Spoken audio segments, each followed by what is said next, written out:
नमस्कार, चंदन में आपका स्वागत है। मैं हूं मुकेश कुमार और आप देख रहे हैं प्राइम टाइम प्रहार। प्रहार में आज हम बात करेंगे पीओके में चल रहे पाकिस्तानी सेना और आईएसआई के बर्बरता की।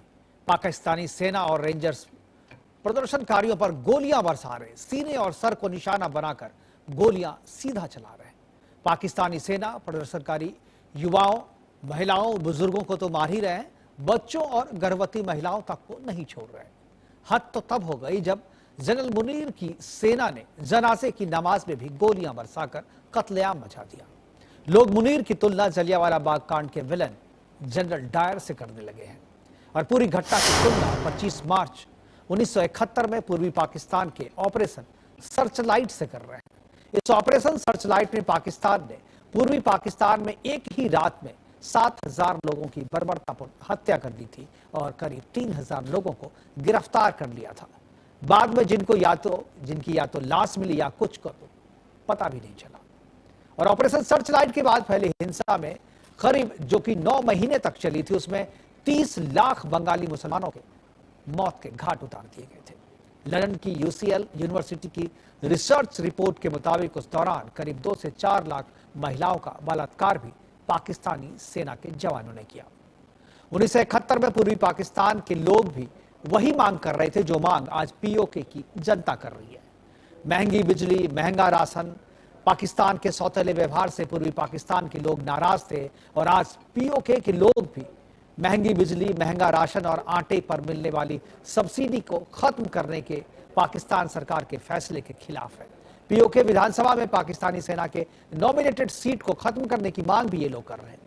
दरअसल पिछले कई दिनों से पाक अधिकृत कश्मीर यानी पीओके में बिजली की बढ़ती कीमतों, आटे की किल्लत और बुनियादी राजनीतिक अधिकारों को लेकर जनता सड़कों पर है।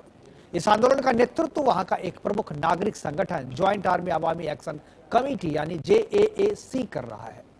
हालात तब और ज्यादा बेकाबू हो गए जब पाकिस्तानी अधिकारियों ने इस संगठन पर पूरी तरीके से बैन लगा दिया, प्रतिबंधित कर दिया उसे। इसके बाद प्रदर्शनकारियों और पाकिस्तानी सुरक्षा बलों के बीच हिंसक झड़पें शुरू हो गई। इसी खूनी संघर्ष में अब तक 30 से अधिक स्थानीय लोगों की मौत हो चुकी है, जबकि 200 से ज्यादा लोग गंभीर रूप से घायल हैं। ये डेटा सरकारी डेटा है जो वहां के लोगों ने कहे हैं उनके हिसाब से, लेकिन जो सूत्र बता रहे हैं कि जो कि वहां के स्थानीय नागरिक कह रहे हैं वहां के कि 200 से ज्यादा लोगों की मौत हो चुकी है इस पूरे प्रदर्शन में। भारतीय विदेश मंत्रालय ने पाकिस्तान के आरोपों प्रहार में आज हम बात करेंगे पीओके में चल रहे पाकिस्तानी सेना और आईएसआई के बर्बरता की। पाकिस्तानी सेना और रेंजर्स प्रदर्शनकारियों पर गोलियां बरसा रहे, सीने और सर को निशाना बनाकर गोलियां सीधा चला रहे हैं। पाकिस्तानी सेना प्रदर्शनकारी युवाओं, महिलाओं, बुजुर्गों को तो मार ही रहे हैं, बच्चों और गर्भवती महिलाओं तक को नहीं छोड़ रहे। हद तो तब हो गई जब जनरल मुनीर की सेना ने जनाजे की नमाज में भी गोलियां बरसाकर कत्लेआम मचा दिया। लोग मुनीर की तुलना जलियांवाला बाग कांड के विलन जनरल डायर से करने लगे हैं और पूरी घटना की तुलना 25 मार्च 1971 में पूर्वी पाकिस्तान के ऑपरेशन सर्चलाइट से कर रहे हैं। इस ऑपरेशन सर्चलाइट में पाकिस्तान ने पूर्वी पाकिस्तान में एक ही रात में 7,000 लोगों की बर्बरतापूर्ण हत्या कर दी थी और करीब 3,000 लोगों को गिरफ्तार कर लिया था। बाद में जिनकी या तो लाश मिली या कुछ को तो पता भी नहीं चला। और ऑपरेशन सर्चलाइट के बाद फैली हिंसा में करीब जो कि 9 महीने तक चली थी, उसमें 30 लाख बंगाली मुसलमानों के मौत के घाट उतार दिए गए थे। लंदन की यूसीएल यूनिवर्सिटी की रिसर्च रिपोर्ट के मुताबिक उस दौरान करीब 2 से 4 लाख महिलाओं का बलात्कार भी पाकिस्तानी सेना के जवानों ने किया। 1971 में पूर्वी पाकिस्तान के लोग भी वही मांग कर रहे थे जो मांग आज पीओके की जनता कर रही है। महंगी बिजली, महंगा राशन, पाकिस्तान के सौतेले व्यवहार से पूर्वी पाकिस्तान के लोग नाराज थे और आज पीओके के लोग भी महंगी बिजली, महंगा राशन और आटे पर मिलने वाली सब्सिडी को खत्म करने के पाकिस्तान सरकार के फैसले के खिलाफ है। पीओके विधानसभा में पाकिस्तानी सेना के नॉमिनेटेड सीट को खत्म करने की मांग भी ये लोग कर रहे हैं। दरअसल पिछले कई दिनों से पाक अधिकृत कश्मीर यानी पीओके में बिजली की बढ़ती कीमतों, आटे की किल्लत और बुनियादी राजनीतिक अधिकारों को लेकर जनता सड़कों पर है। इस आंदोलन का नेतृत्व वहां का एक प्रमुख नागरिक संगठन ज्वाइंट आर्मी अवामी एक्शन कमेटी यानी JAAC कर रहा है। हालात तब और ज्यादा बेकाबू हो गए जब पाकिस्तानी अधिकारियों ने इस संगठन पर पूरी तरीके से बैन लगा दिया, प्रतिबंधित कर दिया उसे। इसके बाद प्रदर्शनकारियों और पाकिस्तानी सुरक्षा बलों के बीच हिंसक झड़पें शुरू हो गई। इसी खूनी संघर्ष में अब तक 30 से अधिक स्थानीय लोगों की मौत हो चुकी है, जबकि 200 से ज्यादा लोग गंभीर रूप से घायल हैं। ये डेटा सरकारी डेटा है जो वहां के लोगों ने कहे हैं उनके हिसाब से, लेकिन जो सूत्र बता रहे हैं कि जो कि वहां के स्थानीय नागरिक कह रहे हैं वहां के कि 200 से ज्यादा लोगों की मौत हो चुकी है इस पूरे प्रदर्शन में। भारतीय विदेश मंत्रालय ने पाकिस्तान के आरोपों पर करारा जवाब देते हुए कहा है कि इस्लामाबाद अपनी नाकामियों को छुपाने के लिए हमेशा ब्लेम गेम का सहारा लेता है, क्योंकि पाकिस्तान का आरोप है कि ये सारी चीजें जो है वो भारत की तरफ से उसे पुश किया जा रहा है। विदेश मंत्रालय के आधिकारिक बयान के मुताबिक पीओके में चल रहा संकट वहां की जनता का अपनी ही सरकार के खिलाफ गुस्सा है, इससे भारत का कोई लेना देना नहीं है। पीओके की जनता पाकिस्तान से आजादी की मांग कर रही है, और वही आजादी जो पूर्वी पाकिस्तान के लोग 1971 में कर रहे थे और बांग्लादेश बनने के बाद उनकी मांगे पूरी हो गई थी। आज पीओके के हालात भी 1971 के बांग्लादेश के जैसे होते जा रहे हैं। आज अपने प्रोग्राम में हम चर्चा करेंगे और कुछ सवाल उठाएंगे। हम अपने पीसीआर टीम को कहेंगे कि एक बार जो हमने सवाल तैयार किए हैं वो जरा स्क्रीन पर लाएं, और जो हमारा सवाल है उसमें पहला जो सवाल है कि क्या 1971 में जो पूर्वी पाकिस्तान में हुआ वही आज पीओके में हो रहा है? बहुत महत्वपूर्ण सवाल है, इस पर भी हम चर्चा करेंगे। और जो दूसरा सवाल है कि क्या महंगाई और पाकिस्तानी सेना की बर्बरता के खिलाफ शुरू हुआ यह विरोध पाकिस्तान से मुक्ति की लड़ाई है? तीसरा सवाल कि क्या पाकिस्तानी सेना का पीओके में बर्बरता पाकिस्तान के एक टुकड़े और करवाएगा? चौथा और अहम सवाल, आखिरी सवाल कि क्या दुनिया पीओके में हो रहे इंसानियत के कत्ल को तमाशबीन बनकर देखती रहेगी या उसके लिए कुछ करेगी भी? ये सारे सवाल हैं, इन सारे सवालों पर हम चर्चा करेंगे। और चर्चा के लिए हमारे साथ कुछ मेहमान हैं, मैं उनसे आपका परिचय करवा दूं। हमारे साथ दो मेहमान पाकिस्तान से जुड़ेंगे, उनका भी स्वागत है हमारे इस प्रोग्राम में। शहजाद रजा पाकिस्तान पीओके के पाकिस्तान ऑक्युपाइड कश्मीर जहां पर यह आंदोलन चल रहा है वहां के एक्टिविस्ट हैं। इसके अलावा पाकिस्तान के जहांगीर कलहोरो हैं जो कि अधिवक्ता है पाकिस्तान में और रणनीतिक विश्लेषक हैं, रणनीति पर विचार करते हैं, रणनीति पर बात करते हैं। इसके अलावा सुरेंद्र स्वामी जी हैं, विदेश मामलों के जानकार हैं, वरिष्ठ विश्लेषक भी हैं हमारे, और रिटायर्ड कर्नल शैलेंद्र सिंह भी है हमारे साथ रक्षा विशेषज्ञ के रूप में। सभी मेहमानों का स्वागत है और चर्चा की शुरुआत रिटायर्ड कर्नल शैलेंद्र सिंह जी के साथ मैं करना चाहूंगा। शैलेंद्र जी, क्या आपको आवाज मिल रही है? जी जनाब, जय हिंद, नमस्कार। हाँ, जय हिंद, नमस्कार। सर, ये जो पूरा मसला है आप लोगों ने बहुत करीब से नजर बनाए हुआ है इस पे, क्या जो ऑपरेशन सर्चलाइट से इसकी तुलना की जा रही है, क्या उसी तरीके के हालात बन रहे हैं जो 25 मार्च 1971 को बांग्लादेश या यूं कहिए पूर्वी पाकिस्तान में बने थे? देखिए, अगर बड़े सीधी सीधी बात करी जाए ना तो पाकिस्तान का कैरेक्टर हमेशा से डिस्प्ले पर रहा है जी। और वो डिस्प्ले चाहे हम बांग्लादेश वाली बात कर दें, मुक्ति वाहिनी बात कर लें, या चाहे मुझे तो ये बताइए, चलिए 2 मिनट के लिए, इनका कहना है कि ये जो ज्वाइंट अवामी एक्शन कमेटी है ये टेररिस्ट है। भाई 2022 से लेकर अभी तक तो टेररिस्ट नहीं थी। बिल्कुल। ये जुम्मे की रात गुजरी है जो 3-4 दिन पहले फ्राइडे को, उस दिन कैसे हो गई? ऐसा क्या काम किया इस पार्टी ने, इसके लीडर्स ने, कि फ्राइडे को वो डिक्लेयर हो गई कि वो टेररिस्ट है? बड़ी अच्छी सी बात है। इनका कहना, इनका सोचना, इनका बोलना पाकिस्तान का कि वहां पर सब कुछ ठीक है, क्योंकि इनके यहां सब कुछ एक्चुअली ठीक होता है। ठीक होता है, हंड्रेड्स के हिसाब से लोग मार दिए जाएं, हंड्रेड्स के हिसाब से लोग गायब कर दिए जाएं। ये भी एक बहुत बड़ा तगड़ा कैरेक्टरिस्टिक है पाकिस्तान का। बिल्कुल। ये नहीं देखा जाता है कि कौन बच्चा है, कौन औरत है, कौन कहाँ है। और ये बात अगर पीओके में कर रहे होते ना तो मुझे तो समझ आती कि चलिए ये तो इनका कंट्री नहीं है इसलिए ये कर रहे हैं। इन्होंने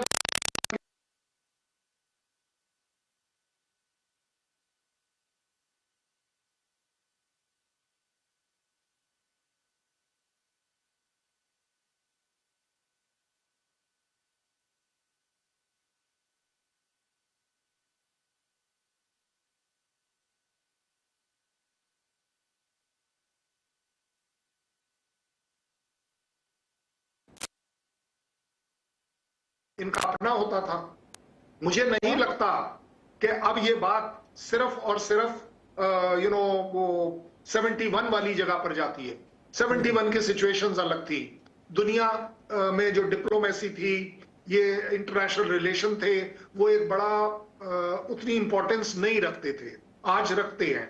बट फिर भी मैं जिम्मेदारी लूंगा इस बात को कहने में, शर्म आएगी इस पूरी दुनिया को, इंक्लूडिंग मुझे, मेरे देश को, कि जिस तरह का नरसंहार नहीं हो रहा है वहां कोई ह्यूमन राइट वायलेशन नहीं हो रहा है, वहां जीनोसाइड हो रहा है, वहां देखकर मारा जा रहा है कि पीओके का आदमी कौन है। मैं इसलिए यह जिम्मेदारी लेता हूं कि गलत हो रहा है, हम इसको जो देख रहे हैं, टॉलरेट कर रहे हैं, सिर्फ बयानबाजी कर रहे हैं, ये भी उतनी ही गलत प्रूव होगी। कभी ना कभी इंसानियत में ऊपर जाकर सबको जवाब देना है। बिल्कुल सही कहा आपने। सज्जाद रजा हमारे साथ हैं, पीओके के ही एक्टिविस्ट हैं। रजा साहब, आपका स्वागत है। और जो हालात है वहाँ के, मुझे लगता है कि आप बेहतर बता पाएंगे कि वहाँ पर हालात क्या हैं और आप क्या देख रहे हैं। क्या जो रिपोर्ट्स मीडिया में जो रिपोर्ट्स आ रही है, जो भारत की तरफ से कहा जा रहा है, और जो विदेशी मीडिया खासतौर से अगर आप कहें जो रॉयटर्स है, चाहे जो आपके डॉन जो आपका अखबार है वहाँ से भी, और जो अल जज़ीरा है वहाँ भी इसी तरीके की रिपोर्टिंग की जा रही है। क्या आपको लगता है कि जो पाकिस्तान में हो रहा है और पाकिस्तान उसे छुपा रही है और वेस्ट जो है वो जुबान पे ताला लगा करके बैठा हुआ है? जी नमस्ते। बिल्कुल आपकी बात दुरुस्त है, और जिस तरह कर्नल साहब ने कहा, पाकिस्तान हकायक छुपा रहा है और पाकिस्तान हमारी जो पीओजेके के लोगों की सिंपल मांग है, बुनियादी इंसानी हकूक़ की, माशी हकूक़ की, हक़ मलकियत की, हक़ हुक्मरानी की, उसको पाकिस्तान बंदूक के ज़रिए उसको दबाना चाहता है।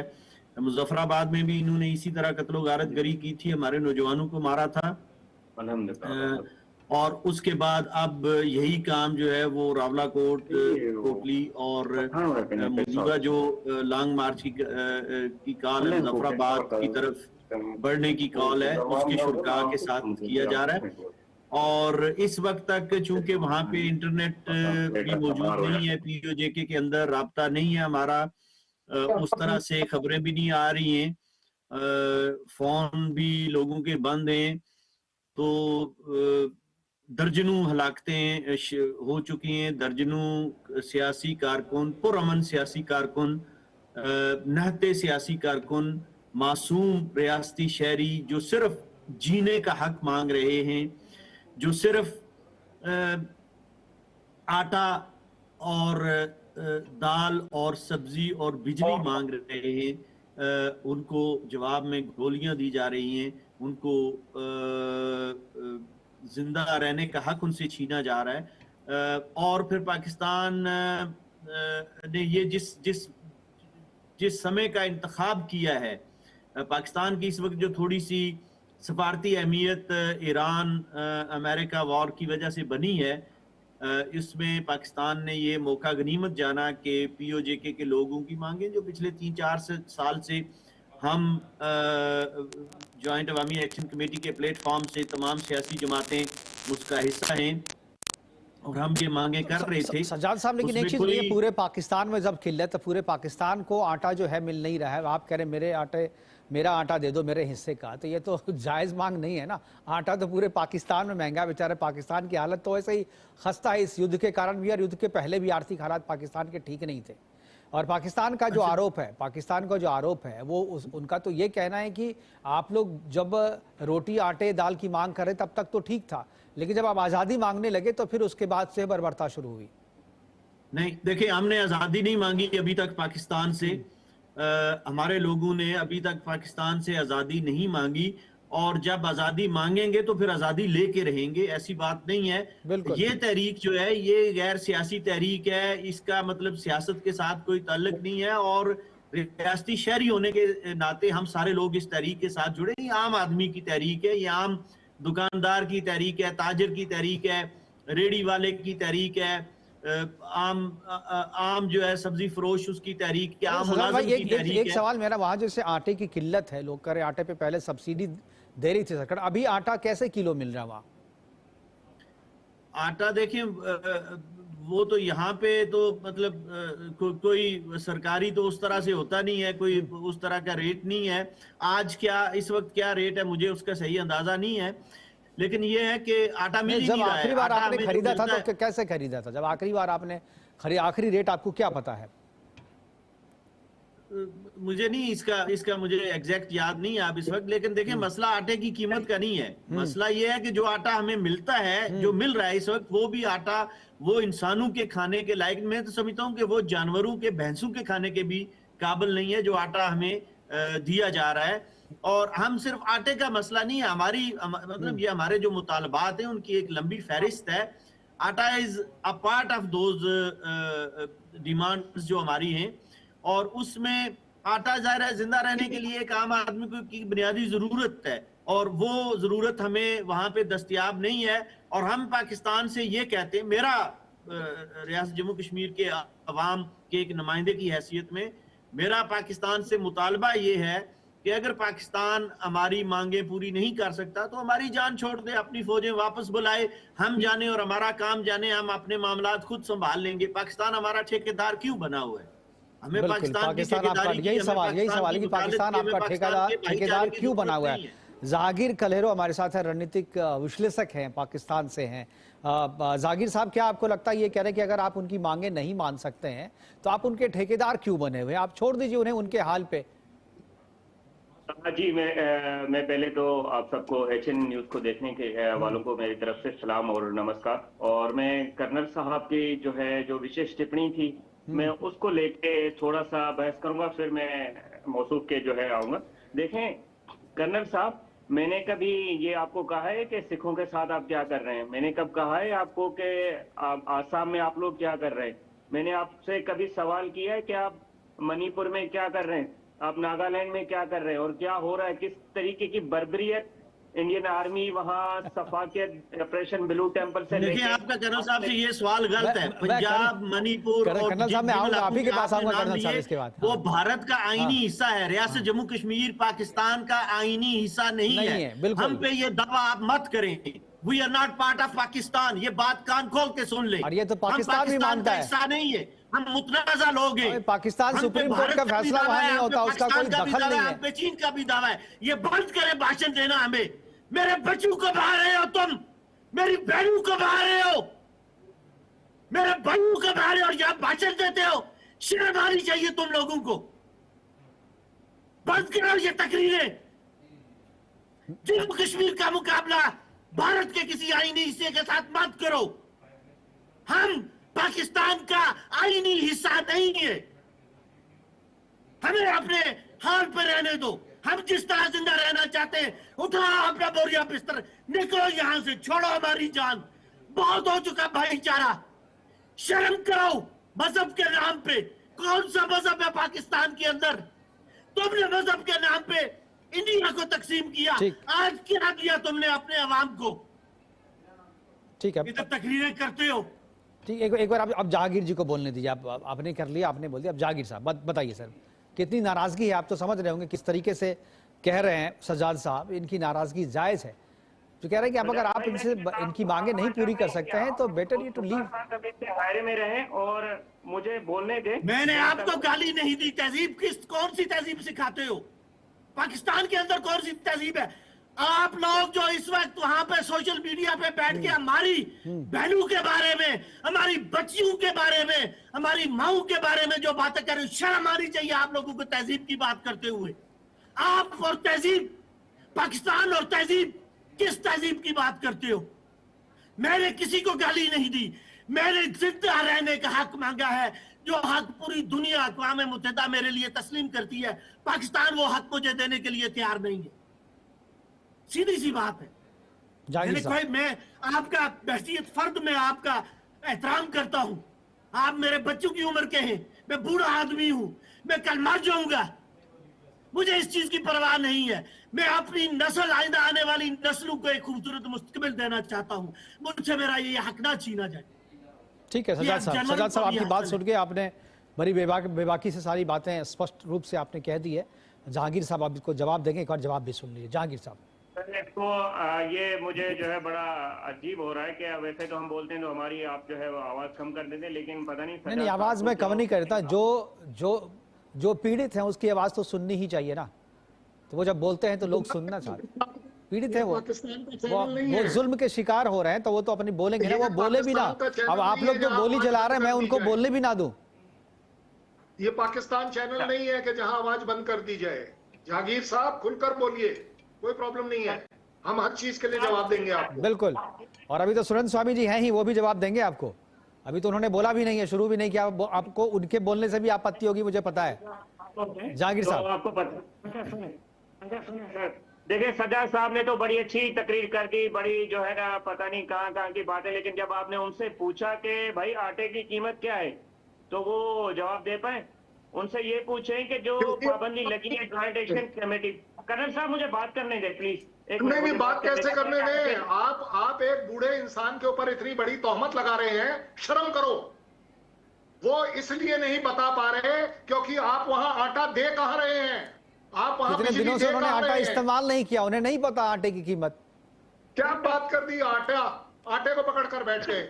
आप बता दीजिए जहांगीर साहब, आप बताइए, आपको पता है आटे की कीमत? तो इसका मतलब आप उनको मार देंगे, आप वहां के लोगों को मार देंगे अगर आटे का रेट नहीं पता। ये बताना चाह रहे हैं आप बता दीजिए। दिल पर हाथ रखकर, इंसानियत पर हाथ रख लीजिए अपने, कि बोल दीजिएगा हाँ जी, किसी को अगर आटे का रेट नहीं पता है तो वो और वहां की आवाम को हम गोली मार देंगे। बोल दीजिए एक बार, दिखे आपका कैरेक्टर। गलत बात मत करो जहांगीर भाई, हम आपके साथ एक अच्छा डिस्कशन करना चाह रहे हैं, एक बूढ़े आदमी की इज्जत करना चाह रहे हैं।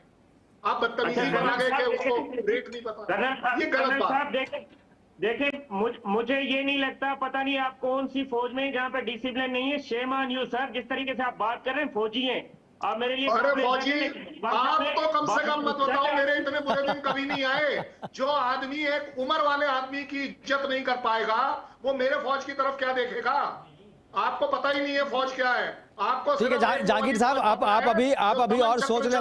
हमारे साथ सुरेंद्र स्वामी जी भी हैं। कंट्री में यह हाल हो रखा है। सुरेंद्र स्वामी जी भी हमारे साथ बैठे हुए, बहुत देर से आप लोगों की बातों को सुन रहे हैं। सीनियर ब्यूरोक्रेट रह चुके हैं स्वामी सुरेंद्र स्वामी जी, और बहुत भारत सरकार के विभिन्न बड़े पदों पर काम करके आए हैं। बड़ा अनुभव है इनको इन सब मामलों का। मैं कहूँ सुरेंद्र स्वामी जी, आप इस पूरे मसले को किस तरीके से आप देखते हैं, और जिस तरीके से सज्जाद भाई ने जो कहा और जो जहांगीर साहब ने कहा, क्या आपको लगता है कि ज्यादा जो सज्जाद भाई कह रहे हैं कि भाई जब आपको नहीं मेरी मांगे पूरी करनी है तो आप मुझे मुक्त करो, मुझे आजाद करो, मुझे मेरा पीछा छोड़ो?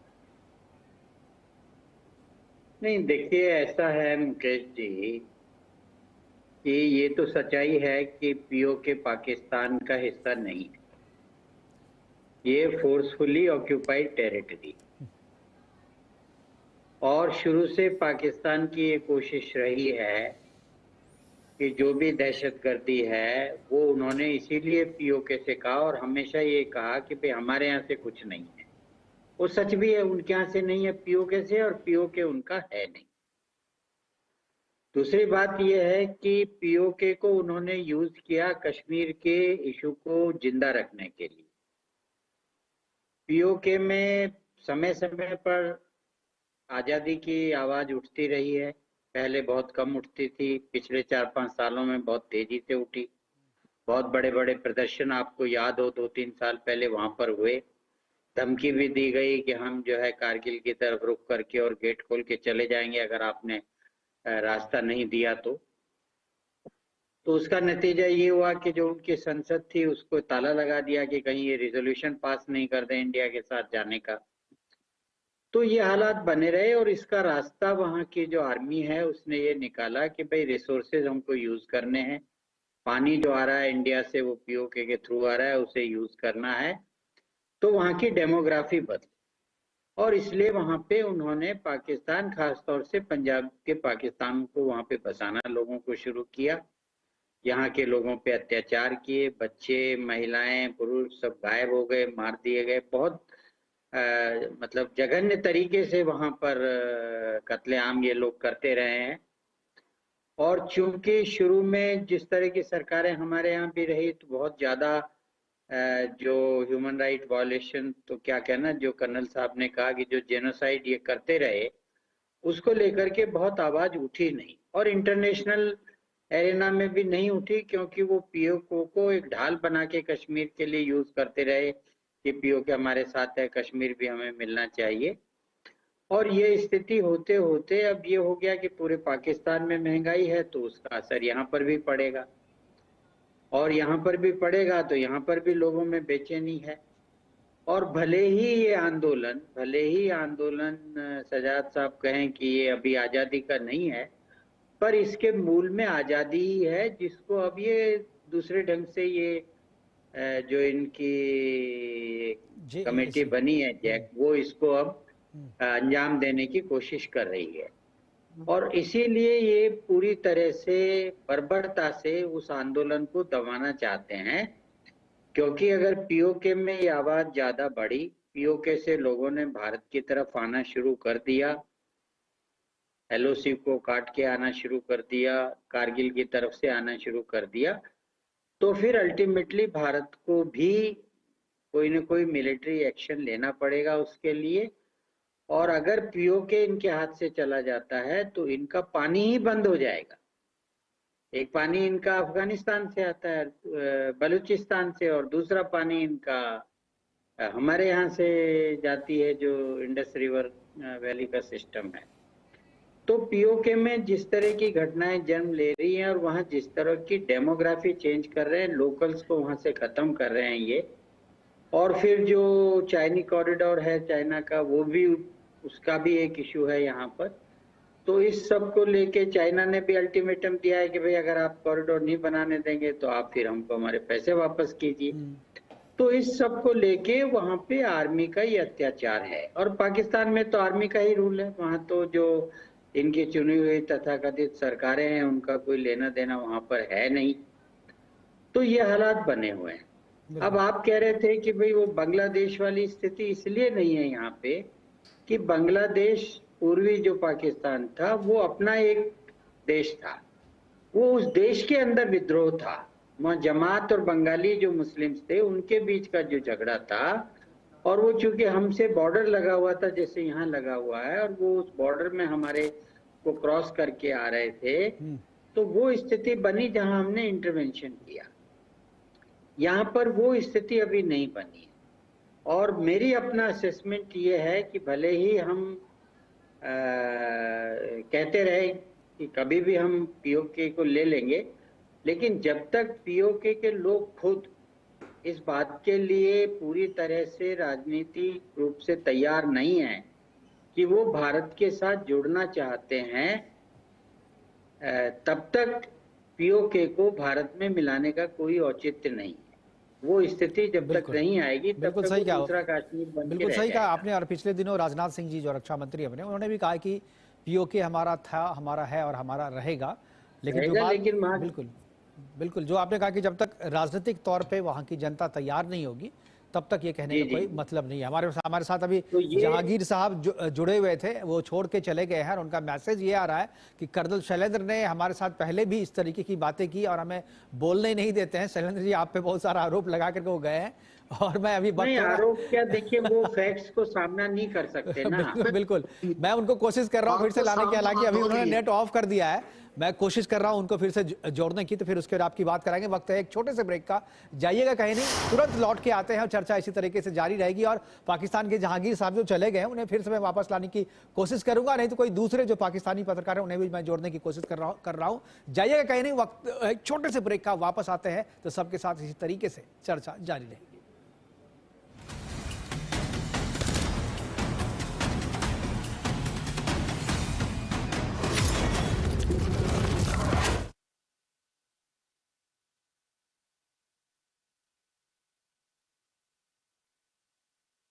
आइसक्रीम खाओगी? जंगल में आइसक्रीम मिलती है। समर कूल रेफ्रिजरेटर, आप अपनी ड्यूटी निभाओ, ये अपनी ड्यूटी निभाएगा। समर कूल, लाइफ बनाए वंडरफुल। गोल्डी छोले मसाले, जहाँ जाएं रिश्ते बनाए। गोल्डी लाए हैं फ्रेश लॉक टेक्नोलॉजी, जो रखे मसालों को हर समय फ्रेश। फर्श की टाइल्स को चेंज करो, बड़ी स्लिपरी हैं। थर्मोकूल वॉशिंग मशीन। थर्मोकूल, इंडिया का नया अंदाज।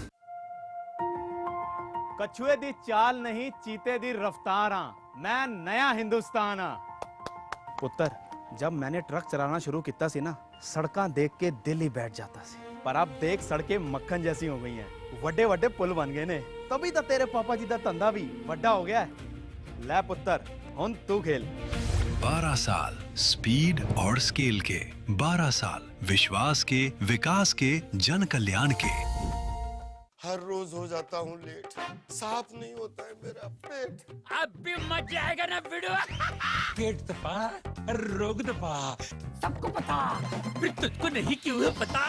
अबे घोचू, अथा इंडिया को मालूम है, पेट दबा, हर रोग दबा, एक ही जगह। मम्मी, आपको भी बचपन में ब्रिज से जाना पसंद था? मैं जब छोटी थी तब इतना कनेक्टिविटी ही नहीं थी, ये तो अब हुआ है। अब नई राहें बनी है, नई उड़ान मिली है, नई स्पीड मिली है, बॉर्डर तक को कनेक्टिविटी मिली है, अष्टलक्ष्मी को सम्मान मिला है और आगे भी मिलता रहेगा। 12 साल विश्वास के, विकास के, जन कल्याण के।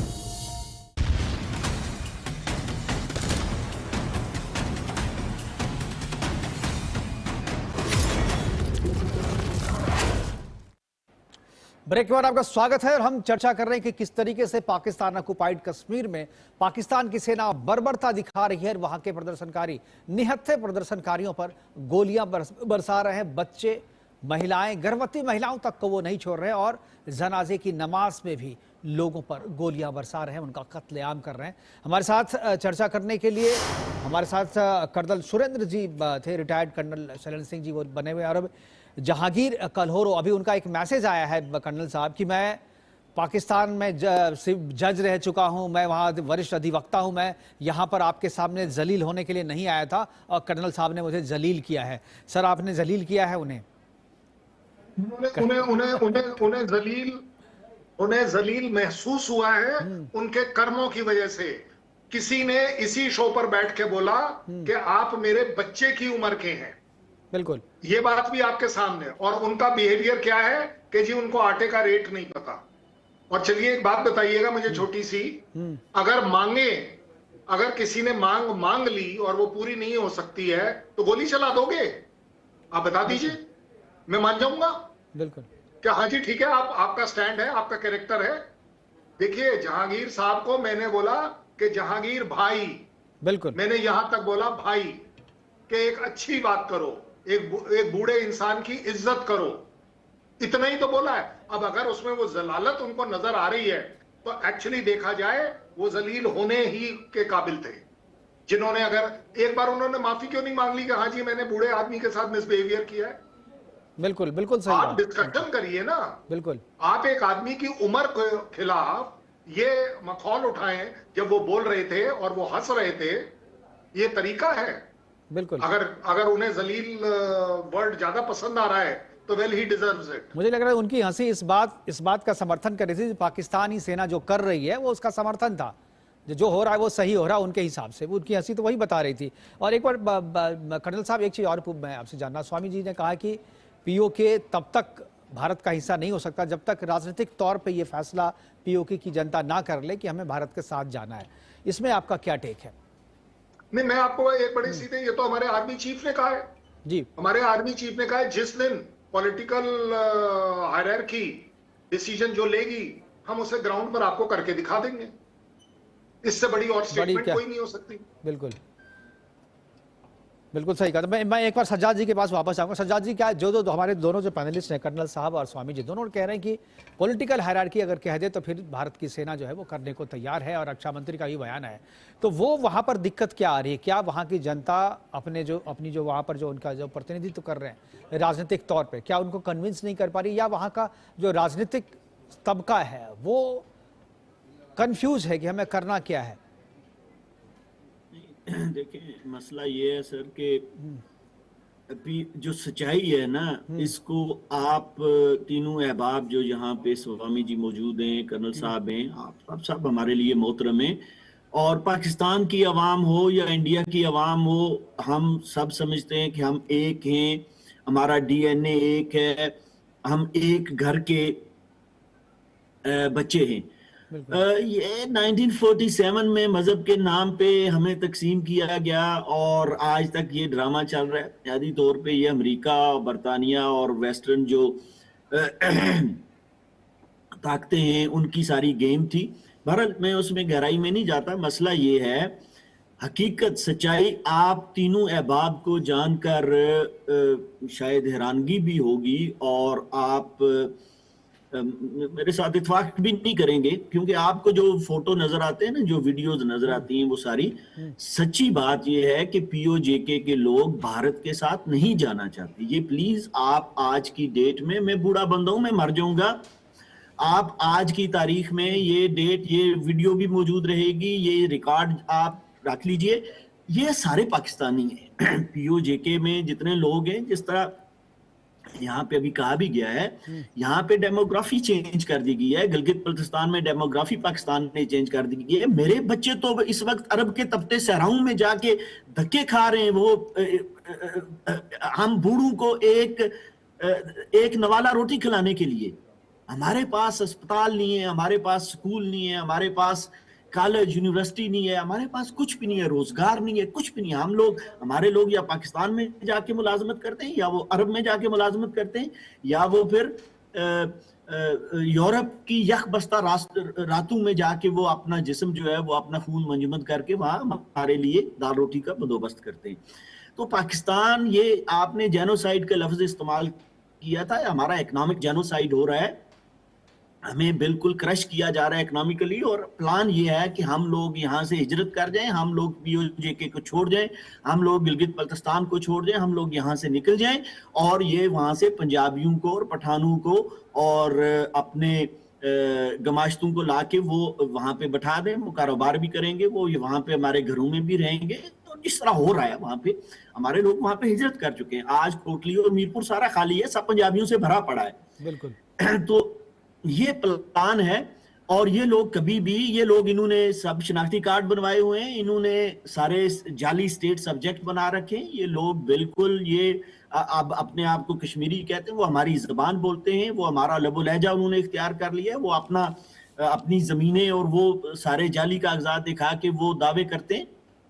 ये लोग पाकिस्तानी हैं और ये कभी भी ये भारत के साथ नहीं जाना चाहते। और मसला ये है कि भारत को ये सोचना भी नहीं चाहिए कि हमें भारत के साथ आना चाहिए, क्योंकि देखें जिस तरह 1947 में फैसले हुए थे, जो जम्मू कश्मीर लैंड, जम्मू कश्मीर है, लद्दाख है, उन लोगों ने जिस तरह फैसला किए थे 1947 में, वो फैसले करने का हमें कभी हक नहीं दिया गया पीओजेके के लोगों को।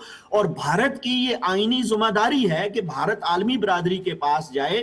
भारत ने जो मायदे पाकिस्तान के साथ कर रखे हैं, भारत ने शिमला एग्रीमेंट कर रखा है, उस एग्रीमेंट को नल एंड वाइड जो है वो डिक्लेयर किया जाए, उन मायदों से बाहर निकला जाए।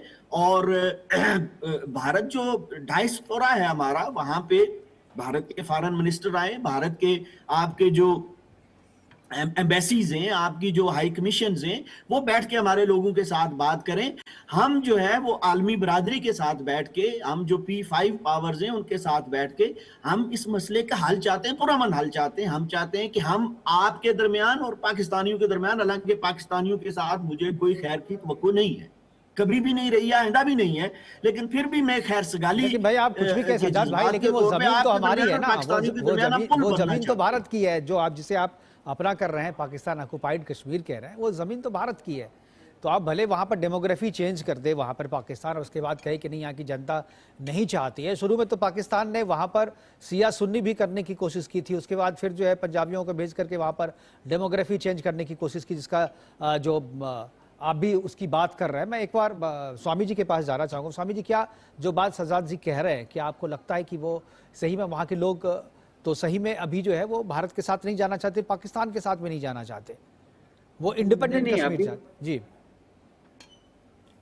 नहीं, अब किनसे पूछ रहे हैं, शैलेंद्र जी? मैं आपसे पूछ रहा हूँ स्वामी जी।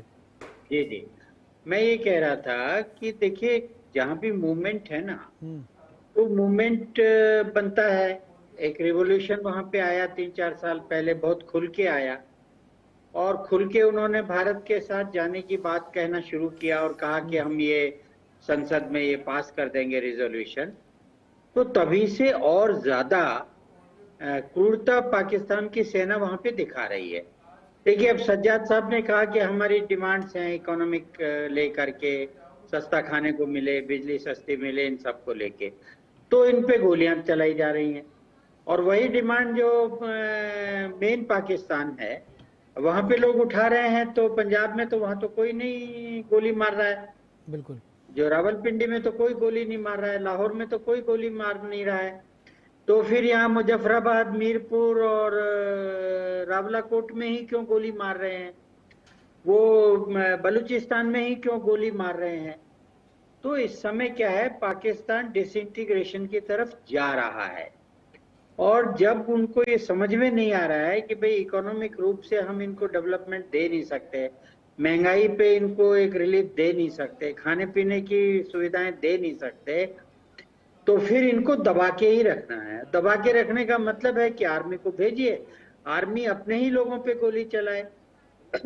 अब वो जो आपके मिस्टर जहांगीर आए थे जी, वो नागालैंड, अरे भाई नागालैंड में क्या कर रही है भारत सरकार? तो कुछ नहीं कर रही।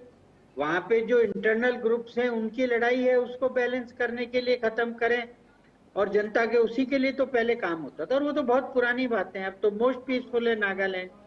मणिपुर में भी क्या इश्यू है? मणिपुर में कोई भारत सरकार का इश्यू थोड़ा ही है। मणिपुर में भी जो वहां पे टेररिज्म है जी, वो दो ग्रुपों के बीच में जो झगड़ा है, उस झगड़े के कारण है। वो आर्मी तो वहां पे नहीं मार रही है ना लोगों को जा करके। हाँ, सरकारी हिंसा तो नहीं हो रही है ना। करेंगे हमने तो कोई यहाँ से नॉर्थ इंडिया से ले जाके नॉर्थ ईस्ट में बसा ही नहीं लोगों को। तो ये इस तरह की बातें, कि सरदारों से आप क्या कर रहे हैं? अरे सरदार खुलेआम यहाँ पे घूम रहे हैं, सबके साथ बैठ के चल रहे हैं, मोदी जी गुरुद्वारे जा रहे हैं, कहाँ है सरदारों के साथ कोई इश्यू? तो ये जो सारी राहुल गांधी वाली बातें हैं कि भाई सरदार कड़ा नहीं पहन सकते, तो कुल मिलाकर के स्थिति ये है कि पाकिस्तान पीओके को, जैसे मैंने आपसे कहा था कि वो कश्मीर के बीच में एक बफर रखकर उस इश्यू को जिंदा रखना चाहता है। और अब चूंकि उनको ये डर लगने लगा है कि पीओके के लोगों को अगर छूट दी गई तो हो सकता है वो हिंदुस्तान में मिलने की खुलेआम बात करने लगे, जो अभी दबी जबान में और कुछ लोग खुली जबान में कर रहे हैं। छोड़ के जाना पड़ रहा है लोगों को वहां से, यूरोप से जाकर के आंदोलन चला रहे हैं, अमेरिका से जाकर के पीओके का आंदोलन चला रहे हैं। तो ऐसी स्थिति में जो स्थिति बनी है उसमें उनकी जो ये बर्बरता है और जो बच्चों को मारना, गर्भवती महिलाओं को मारना, ये वही डेमोग्राफी का एक है। बिल्कुल, ये मुसलमानों का कोई पहली बार नहीं है तरीका, ये तरीका इनका शुरू से है कि अगर आपको डेमोग्राफी बदलनी है या तो औरतों से शादी कर लीजिए या उनको और उनके बच्चों को मार दीजिए, तो फिर आपकी आगे जो है वो जनरेशन आएगी। अगर आपके बच्चे मर गए, औरतें मर गई, तो फिर जनरेशन कहाँ से आएगी? तो ये बहुत विध्वस्त है। और मुझे लगता है अगर ये एक पॉइंट बियॉन्ड गया जी, तो सज्जाद साहब को अच्छा लगे नहीं लगे, हो सकता है कि उस समय फिर इंडियन आर्मी को इंटरवेंशन करना पड़े। अल्टीमेटली चाहे वो ना चाहे, लेकिन लैंड तो हमारी है। बिल्कुल बिल्कुल, वही बात मैंने, लैंड तो हमारी है, हमारा ही हिस्सा है ना। बिल्कुल, पीओके हमारा हिस्सा है। हमने वहाँ पे लोकसभा की और सीटें भी रखी हैं, विधानसभा की सीटें भी रखी हुई है। स्वामी जी, मैं इंतहाई एहतराम के साथ मैं अर्ज करूंगा, बहुत मोहतरम है आप मेरे लिए, लेकिन देखिए, क्या आपको इंडिया को क्या लैंड चाहिए?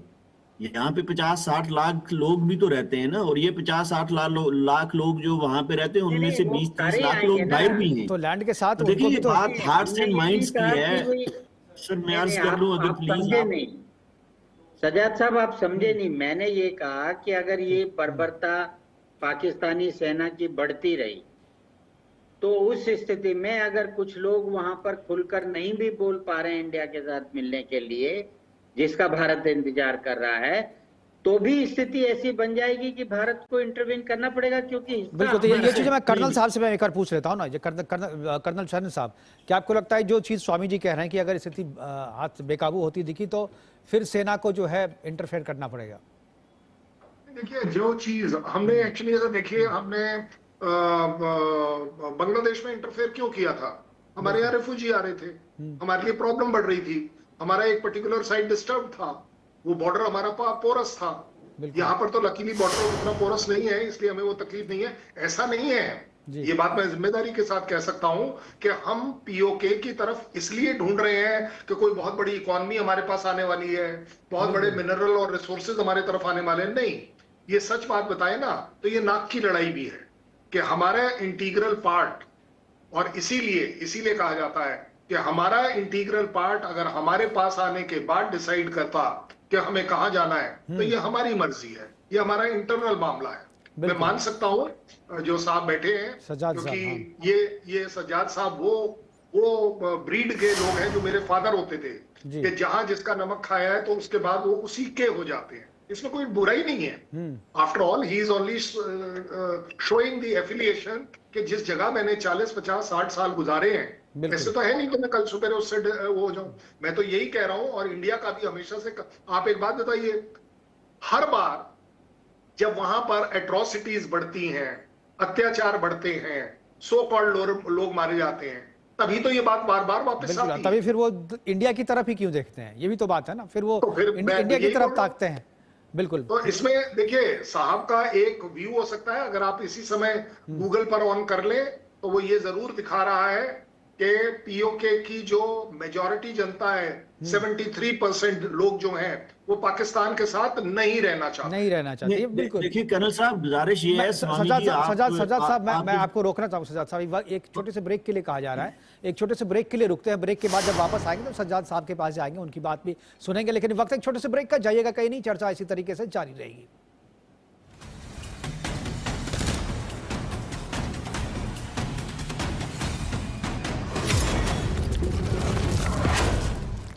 आइसक्रीम खाओगी? जंगल में आइसक्रीम मिलती है। समर कूल रेफ्रिजरेटर, आप अपनी ड्यूटी निभाओ, ये अपनी ड्यूटी निभाएगा। समर कूल, लाइफ बनाए वंडरफुल।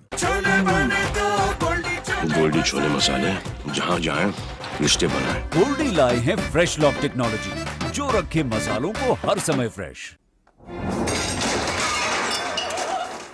फर्श की टाइल्स को चेंज करो, बड़ी स्लिपरी हैं। थर्मोकूल वॉशिंग मशीन। थर्मोकूल, इंडिया का नया अंदाज। बाबूजी के गुजर जाने के बाद ना बेटा एकदम अकेला पड़ गए थे, कभी कर्जा कभी ब्याज।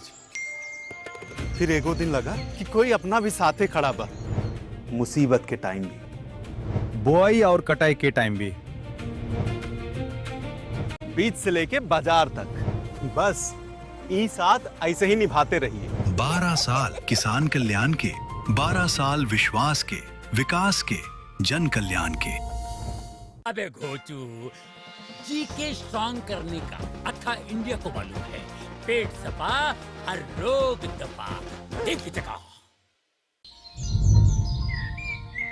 हमारी शादी के बाद तो 4 ही दिन में छाले निकल आए थे हाथों में। इसका हाथ देखो, महीना भर से चमक रहा है। काहे कि घर में तब सुविधा ना रही, और अब शौचालय है, पानी है, गैस भी है घर में। अभी काम भी करेगी और नाम भी विश्वास है। 12 साल विश्वास के, विकास के, जन कल्याण के।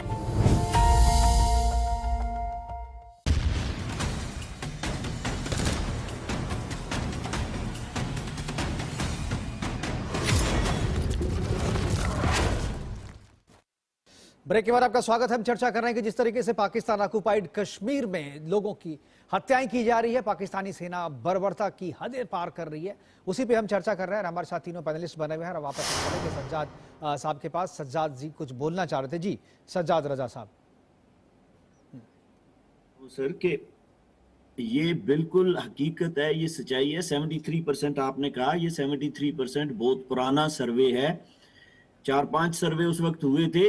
मैं तो 73% की बात नहीं करता। इस वक्त हकीकत ये है कि 95% लोग हमारे पाकिस्तान के साथ नहीं रहना चाहते। जब मैंने कहा ना भारत के साथ लोग नहीं जाना चाहते, तो इसका मतलब ये नहीं है कि लोग पाकिस्तान के साथ खुश हैं।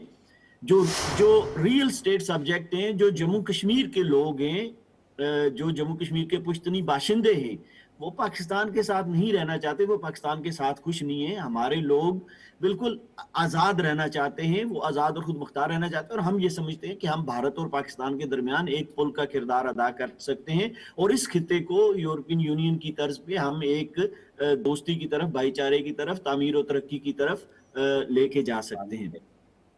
भारत का जो मसला है, देखिए भारत ने भी हमारे साथ कोई कम ज्यादतियां नहीं की हैं, क्योंकि भारत की 1947 में क्या जिम्मेदारी थी। भारत के साथ जो इंडियन इंडिपेंडेंस एक्ट है उसके मुताबिक आईनी कानूनी तौर पे हमारे किंग ने, महाराजा हरि सिंह ने भारत के साथ उस वक्त इलाक किया था, और वो 3 चीजों पे था जो आपकी पार्लियामेंट के अंदर भी डॉक्टर करण सिंह जी बता चुके हैं।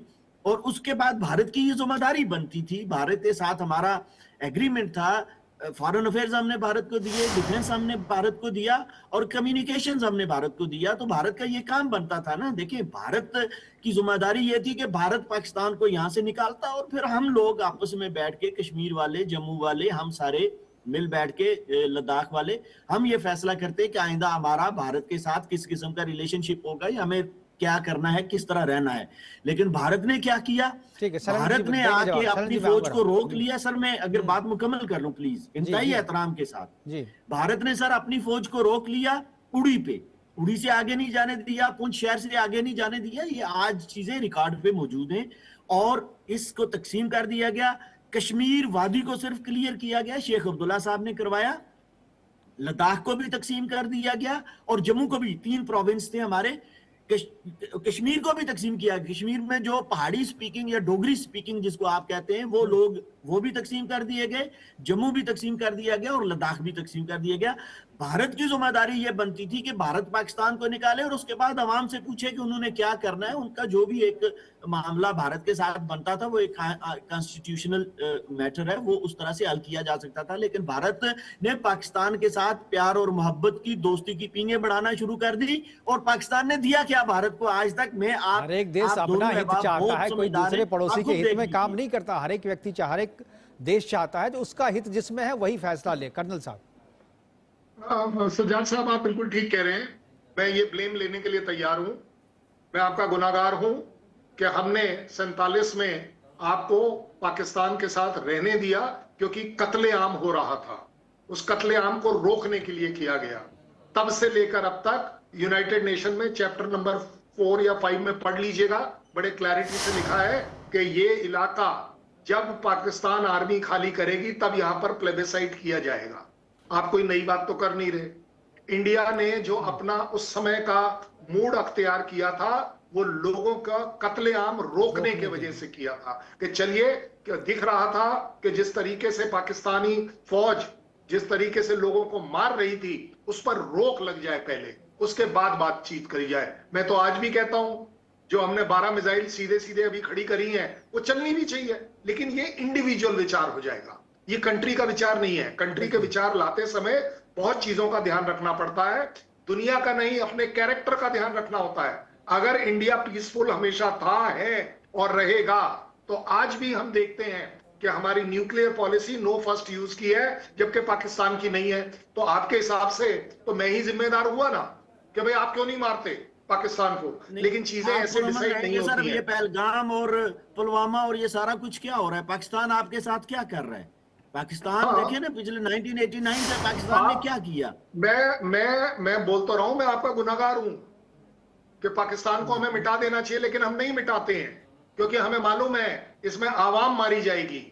ये पाकिस्तान का जो पाकिस्तान को मत मिटाइए, मैं पाकिस्तान को ये नहीं कहता पाकिस्तान को मिटाएं, लेकिन जो आपकी कॉन्स्टिट्यूशनल लीगल रेस्पॉन्सिबिलिटीज 1947 के पर्सपेक्टिव में, मैं तो सर उनकी बात कर रहा हूं ना।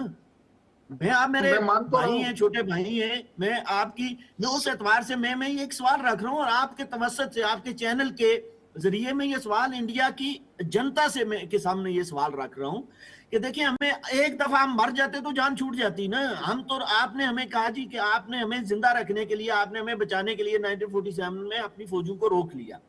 चले मैं उस डिबेट में नहीं जाता, लेकिन एक दफा मर जाते तो आप पता नहीं जन्नत या जहन्नम में जा चुके होते ना, मामला खत्म हो गया होता। हम तो रोज आए दिन मरते हैं। हमारी बच्चियों के साथ ये फौजी क्या कर रहे हैं नीलम में, कभी आपने सोचा है? सीज फायर लाइन पे यहाँ भी है, पाकिस्तानी फौज क्या कर रही है हमारे साथ? ये चीजें मैं टीवी पे नहीं बता सकता आपको। हम सुबह भी मरते हैं, दिन को भी मरते हैं, शाम को भी मरते हैं। हम तो उस दिन से 1947 से मर रहे हैं। सज्जाद साहब अब खून से लिखकर तो दे नहीं सकता कि हाँ भाई पाकिस्तान का नामो निशान मिटा देना चाहिए, क्योंकि ये मेरे कंट्री का कैरेक्टर नहीं है, ये मेरे कंट्री में नहीं है। और रही बात जो आप बोल रहे हैं कि आप रोजाना मर रहे हैं और आपके यहाँ इतनी ज्यादा जाती हो रही है, वेल आप फिर साथ में ये भी तो कह रहे हैं कि नहीं आपको हिंदुस्तान नहीं आना है। ये तो आप ही का स्टेटमेंट है, मेरा तो नहीं है। नहीं। मैंने तो आपको सिर्फ पढ़कर सुनाया। देखिए आप हमसे क्यों पूछते हैं हमें हिंदुस्तान आना है या नहीं रहना नहीं चाहते। इंडिविजुअली आपकी बात आप नहीं है, पूरे इंडिपेंडेंस चाहते जी। हैं। आपकी जो इंडिपेंडेंस है, सरहद जो आप लगा लेंगे, आपके पास क्या रिसोर्स है कि वो जो जिस आटे की आप बात कर रहे थे, वैसे मेरे से पूछ लीजिए, 3,200 रुपए मन का आटे का रेट पाकिस्तान का है, और आपके यहाँ पर जो उन्होंने सब्सिडी देने की बात करी है वो 2,000 पर देने की बात करी है।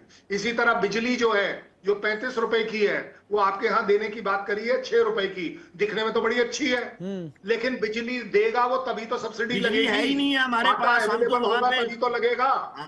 हमारा कोई वहाँ पे चल ही नहीं रहा है, ना फ्रिज चलता है, ना एसी चलता है, ना टीवी चलता है। वो तो मतलब बिजली किधर है जनाब? मैं भी तो यही कह रहा हूँ, मैं भी तो यही कह रहा हूँ कि सवाल ये नहीं है ना, सब्सिडी तो तभी मिलेगी ना जब बिजली आएगी। आपके यहाँ आपको नहीं पता 4,000 मेगावाट की प्रोडक्शन सिर्फ एक अकेला मंगला डैम कर रहा है। बिल्कुल। आपके पास उसका 2% भी नहीं आ रहा है। ये हम जानते हैं, ये हम जानते हैं, ऐसा नहीं है हम नहीं जानते। लेकिन इसका मतलब ये नहीं है, इसका मतलब ये नहीं है कि फौज को बोला जाए चलिए कूच करिए और जाके लाहौर पर रुक जाइए। इंडिया का कैरेक्टर ये नहीं है। बिल्कुल, ये इंडिया का कैरेक्टर नहीं है। स्वामी जी भी सारी बातों को सुन रहे हैं। स्वामी जी कहना चाहूंगा, स्वामी जी का टेक इस पहलू। स्वामी जी। नहीं, देखिए मैं तो सज्जाद राजा साहब को बिल्कुल सही मान रहा हूं, और इन्होंने वो बात कही, अगर इस समय कोई कांग्रेसी होता तो वो कहता कि ये भाजपा के स्पोक्स पर्सन बन गए हैं।